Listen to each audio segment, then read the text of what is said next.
Hey guys, welcome to my channel. Today we'll be taking a look at a game from the 2024 the Tech Mahindra Global Chess League tournament. Now this tournament has already started for about 2 days already, and here are the recent results. So there are 6 teams in total, and actually all of these teams, they haven't played the same rounds yet. You can see that even though PBG Alaska Knights is now in first place and has already 9 points, but actually some of the other teams, they have only played for 2 rounds. Actually, some of the other teams, they haven't played as many rounds as the PBG Alaska Knights did. So actually this tournament is it contains many rounds, and it's actually the rules are pretty complicated. So it's where if you win as the black pieces, you gain 4 points, and if you win against the white pieces, you gain 3 points, and if you draw this game, no matter which side you're on, you gain 1 point. Now this is one of the very interesting rules in this tournament. And because of this is a very high level tournament, all of the strongest players are competing in this tournament as a team.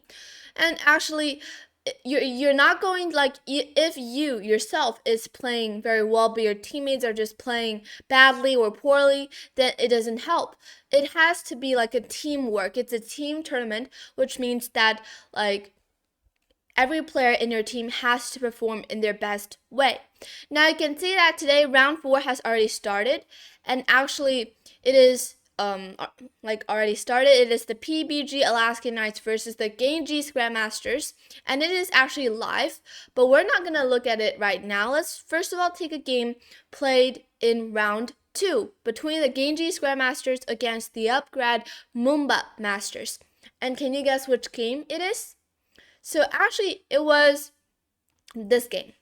So played between Vaishali Rameshbabu against Koneru Humpy. So actually this matchup is really interesting because both of these two players are from India, and they are all actually if I'm not mistaken, in India recently there are right now there's only just 3 women's 3 grandmasters that are women.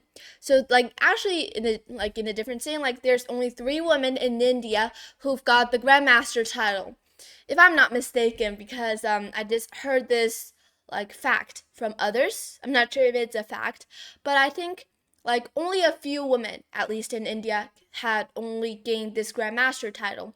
So only a few, which means that they're actually really strong. And now they are facing against each other. So this means that actually Vaishali and Humpy, they're actually really familiar with each other. They're even good friends. But now they're on the chessboard, which means that they are opponents. And they have to do their best to win against the opponent. And in the game, let's just jump into it straight away. Vaishali is white and Humpy is black. The game started with e4 and e5, knight f3, knight c6, and now actually Vaishali she played g3 here. So actually g3 is, this is a variation, but it's a very sided line, and it's not good for white because most of the times you go g3 because you develop you push the d pawn d4, and then for example some d5 ideas, then you go g3 to develop this bishop this way because this file is now a bit more open. You can put pressure on this d5 pawn. But as played in the game, for example here, in the game here you go g3, but it's not really convincing because this bishop, even though it gets developed to this g2 square, but it gets blocked by its own pawn. So I'm not sure if this bishop is happy on this g2 square. So that's why this g3 move is not not considered as a very good variation. But it is played here in this game by Vaishali, which means that this is probably in her home preparation, or she might just had this idea of playing this move during the game and she wanted to confuse Humpy because this line is just way too uncommon, and she is 100% sure that Humpy didn't prepare this line against her. So that's why she played g3, and in the game Humpy played knight f6, d3. So actually you can see that by just looking at this g3 and then d3. like these two moves played by Vaishali, we can see that she is not going aggressive in this game. She's just going really solid and just developing her pieces inside her own pawn chains and just waiting for black to try something insane, and then she'll try to grasp some opportunities. So that is actually her main way of playing in this game, because when you're playing against someone who is so who you've played before, or very well, what he or she his or her strategies, or how the way they play chess, how they're alike. So you want to get best to do the thing that they don't like. For example, if your opponent likes to attack, then it's best for you to play into positions where it's very solid and with no attacking ideas, or no breakthroughs or anything. And if your opponent likes to defend or play very solidly, you can in general, you can just try to open up positions or get attacking or go pretty aggressive. So this is just a basic rule in general. So in the game, d3 was played, and here Humpy played bishop c5. And actually, just to inform you guys that this tournament, it is 20 minutes with no increment at all. So just only 20 minutes, and that's it. So here, and it's very crucial to keep your time at good pace. So you have to pace. So you have to play each move. You can't think about a move too long, because then you might get into time trouble and you might even lose on time. For example, you're having a winning position, but then you're running out of time, and if you lose on time, that still counts as losing. So no matter how winning your position is, that is just very unfortunate. So it's best to not allow these situations to happen, and you have to control your time, time usage. But here, just on the fourth move of this opening, Humpy here spent 2 minutes thinking about this bishop c5 move, and I think that is just so unnecessary, because this move is just very normal, developing the bishop, and it's not worth thinking for 2 minutes. And in the game, Vaishali played extremely fast, and she played bishop g2. Here, Humpy played d6, spending another half minute thinking about it. So actually, I'm not sure what she was thinking about, and probably she was just wondering how to develop her own pieces, but I guess it is just not worth thinking for that long. Here, d6 was played, and short castle, h6, c3, a5, a4, short castle. These moves are just fine. And after rook e8, knight a3. So actually, Vaishali is developing her knight in a very interesting way. Instead of developing it in a very common way with knight d2, knight f1, knight e3, or knight b3 ideas, she is going this way: knight a3, knight c2, I guess, and then go for d4. So that is her idea. Knight a3, and in the game, Humpy here actually took on a3, which is a bad move, I think. I'm not considering bishop a3 as a good move, because you're giving up your bishop pair first, and you're trading this very active bishop for this not so good knight. So I think that is not necessary here. Taking is of course okay, but an even better option here is to go bishop d7, just developing, and I think it should be fine for black. But in the game, Humpy instead took on a3, and you can see that she has already spent 6 minutes in these first 10 moves, and she spent another 2 minutes thinking about this bishop a3 move. And now she only has 12 minutes left, and if it were in any other normal tournaments with increment, she might still be fine. But here, with no increment at all, later on in the end games or middle games, she needs to play very fast, faster and faster, and in time trouble, it's very easy for you to make mistakes. Whereas for Vaishali, she's just playing really fast, blitzing out each move, and she is not making any mistakes yet. So rook takes a3 and bishop e6. Now reaching this position, white is again having a slight advantage, because she can now go d4 to open up in the center, and because she has the bishop pair, so she needs to open up diagonals and files to activate them. So, and also activate the other pieces, especially this rook, because this rook is trying to go for rook b3, but this bishop just defends that square. So probably in the future there's like d4, c4 ideas to get this rook to this side. So bishop e6. Now, this is actually just a very normal position. Like, both sides are just developing their pieces. They're doing nothing special. So, I don't know why, like, Humpy is thinking for so long, but I guess maybe this is her strategy or something. So, d4 was played in the game, and actually, Vaishali spent, like, 5 minutes thinking about this move. And probably she is thinking, like, first of all, why is Humpy thinking for so long? And second of all, what happens after d4 if I open up these diagonals and also files? First of all, will my e4 pawn be a little bit weak? Second of all, will like black have any counterplay in the center? Because if I go d4 and after takes, the knight can also go to b4 to like go on an outpost. So d4 is actually a move where it needs a lot of calculation, but she played it in the end, and it is the best move in this position. Bishop g4 was played, and now d5. I think the main reason for her to think for so long is because she is trying to consider whether to open up the position with d takes e5 or to close the center with d5. Because once if she closes the center, then this means that this light square bishop will be really passive, even if it can go to this side, but it's still not considered as a good bishop because even though it is still inside its own pawn chains and it doesn't really attack anything. So it's just simply considered as a defensive bishop.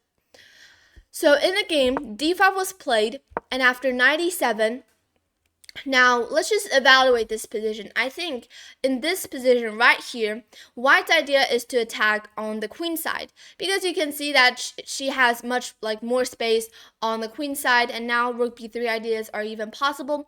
Whereas for black, her idea will be to go, for example, like knight d7 and push f5. So these are both sides' idea in this situation. So in the game, Vaishali first of all played h3 to kick this bishop away. So of course it is not going to take on f3, because if it takes, then after queen takes f3, it is a bishop pair, two bishops versus two knights, and I think it's definitely white who is better, because now she even has queen e2 f4 ideas, and this should be a position where white can't lose. So I mean, it's just really convenient for white to play in this position. So of course you're not going to take on f3, and in the game Humpy retreated the bishop back to d7, putting some pressure on the a4 pawn.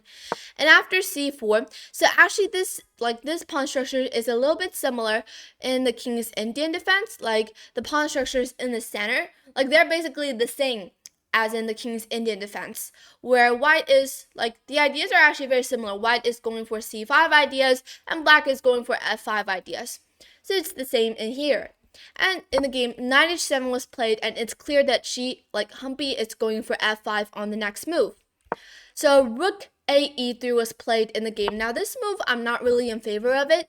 I think here, because as in the King's Indian, just comparing to the King's Indian is a matter of speed. So who gains more advantage on his or her attack, who will be better. And in this situation, I think it's very similar. So actually white should have just gone c5 immediately, and if black were to take on c5, now he'll lose the e5 pawn, of course. And if she just ignores c5 and goes f5, starting her attack on the king side, then white will just happily take, and after takes, for example with knight takes f5, even though this might not be appropriate in the King's Indian, because most of the times white will just go f3 to keep the pawn structures in the center fixed. But in this situation, it is of course a little bit different than the King's Indian, so we don't really have to follow each rule. So here we just open up this all of the files and diagonals and activate our bishops, and this should be better for white. So c5 should have been played, but instead in the game rook a e3 was played. The main problem for this move that it is it now just throws this c5 pushing idea completely away, because black can now go b6, and second of all, it also blocks this c1 bishop. So rook a3 is not really a fortunate move. It's kind of bad, I guess, so it's not that fortunate. In the game, b3 was played, but now if white is just like fixing all of the pawn structures on the queen side, this means that she will have to find some ideas on the king side. And it's clear that her idea is to go f4, but black is going to go f5, and it's clear that black is much faster here. Black goes f5 straight away, and now actually white is already in some trouble. Probably it's still fine because you can just move your knight away, for example, to knight h4. This is the best move, and probably white is still fine. But in the game, instead of going for the knight, like going knight h4, here Vaishali took on f5, and this is a mistake. Because now there's knight takes f5, and you can see that this rook is now very passively placed on e3. It doesn't really do anything. It blocks this diagonal of the bishop, and also just, is now like getting kicked by this knight for no reason. And this rook is just so badly placed on e3. Now this rook just needs to go back, and that was played in the game. But then why going rook a e3 in the first, at the first time here? There's just no reason for this move because it is just a bad move. And after rook 3 e2, now rook f8 was played, bishop b2. So I guess Vaishali's idea is to get her bishop onto this diagonal, but really it doesn't do anything right now because this pawn is just blockading this diagonal completely. Knight g5 offering a trade of knights, and after takes, queen takes, and now queen d3. So white is actually hoping to get some opportunities to push f4 to open up this diagonal for the bishop, but that is not going to happen. After rook f7, h4 attacking the queen, queen g6, bishop e4, rook a f8. Now I can see that there's just completely no opportunities for white to push this f pawn because the g3 pawn will be in some trouble. And Vaishali is still trying. She went king h2, but this turned out to be another mistake because now there's queen g4. Black is going to go into these light squares. So what should have been played instead was actually to go rook d2, opening up this diagonal for the queen, and there's always some retreating ideas once if black starts to attack on through this dark light squares.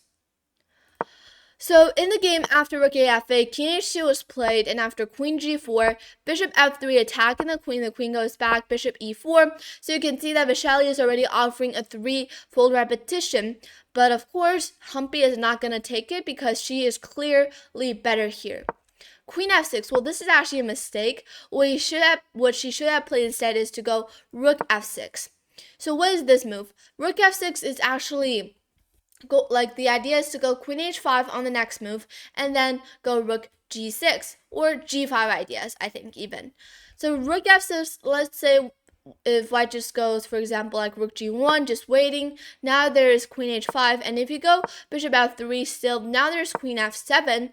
So the queen can now retreat back to an even safer square and go g5 on the next move to open up the h-file, and white's king is simply too weak. So that is basically a better idea, but queen f6 was instead played, which is not a big deal. Black is still slightly better, but now actually Vaishali missed the opportunity to equalize the position with f4. Now, because you can see that the queen is also falling into this pin of the bishop, so the pawn cannot take on f4, and f4 here works perfectly. But with little time, only 3 minutes left on the clock, Vaishali here played queen f3 instead, hoping that this might still save the position. But now there's just actually Humpy played one of the best moves, but I think g5 immediately is also fine. But anyways, in the game she played another best move, one of the best moves actually, which is queen d8, opening up the f-file for these two rooks. And these two rooks are just so strong, and the queen has to move away. Queen h5, knight e7. Well, this is actually a mistake because now there's just giving white the f3 opportunity to fix this f2 problem. Now, what black should have played instead is again to go rook f6. Now, the idea this time is actually to go bishop e8 to kick this queen away. But this idea is not that easy to spot, so Humpy actually missed this idea 2 times. But I think it's pretty reasonable because it's a hard move to spot. And in the game, knight e7 was played, and after f3, But you can see that down, even though the pawn structures are being fixed, this queen is a little bit misplaced on h5. It is actually just simply trapped there. It cannot really go anywhere. Now the main problem for black is to find a way to trap this queen, and that will be finished. Once the queen is trapped on h5, black will win the queen and the game will be over. So that is what black is trying to figure out in the rest few moves. Knight f5, well, this is actually a mistake. She should have played bishop e8 instead, attacking the queen indirectly. The queen has to move, and after queen g4, bishop d7, well, actually the queen can go back. But now, for example, instead of going bishop e8, queen c8 is also a good move. Now threatening to go bishop e8 again. After you go there, I'll trade the queens off and go into rook f2. So, yeah, that is the idea. But in the game, knight f5 was played instead, and here, actually Vaishali, she blundered with, not really a blunder, but yeah, I think it is, yeah, it should be considered as a blunder, even though here it only gave one, small question mark, but I think it is considered as a blunder because here, this is just a equalized position, but after queen g6 is now completely losing. What I should have played instead is to go rook g2. This is the only move which saves the position. Now, after, let's say, queen f6, threatening to go g6, now the main point is that white can now go f4, and the queen can now retreat back. And if you, after rook g2, if you go for, rook f6, well, basically, they're still at f4. So if rook g2 was played, then the queen might still be able to save. But after this queen g6 move played in the game, the queen is just now completely trapped. After rook f6, queen g4, falling into this discovered attack. After knight d4, queen h5, knight f3, Humpy said, I'm not even going to take your rook. I'm going to take the f3 pawn. And after takes, I am going to take the rook, take the bishop. And after bishop c1, rook f5, queen g6, and rook f6, the queen is now simply trapped on g6. It can still go to g4, but there's rook f2, discovered attack, and black is going to win the queen.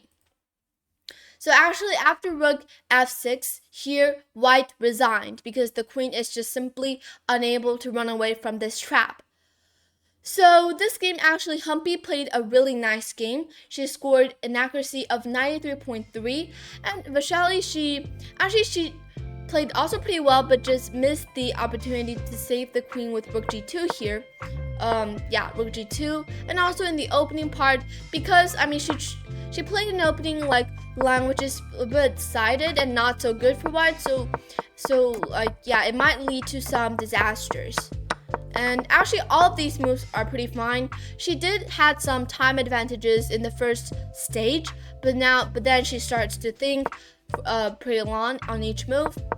And here she just played this not so good move, rook a e3. Instead, she should have just gone c5 to rip open the queen side. So this game was actually, so that's it for this game. This game was actually, I think, well played. Humpy definitely played better, but Vaishali also did great. In the end, she just had some problems with the defending skills, but it doesn't matter. It's a great game, and hope you guys learned something from it. And please subscribe. I'll see you in the next video. Bye!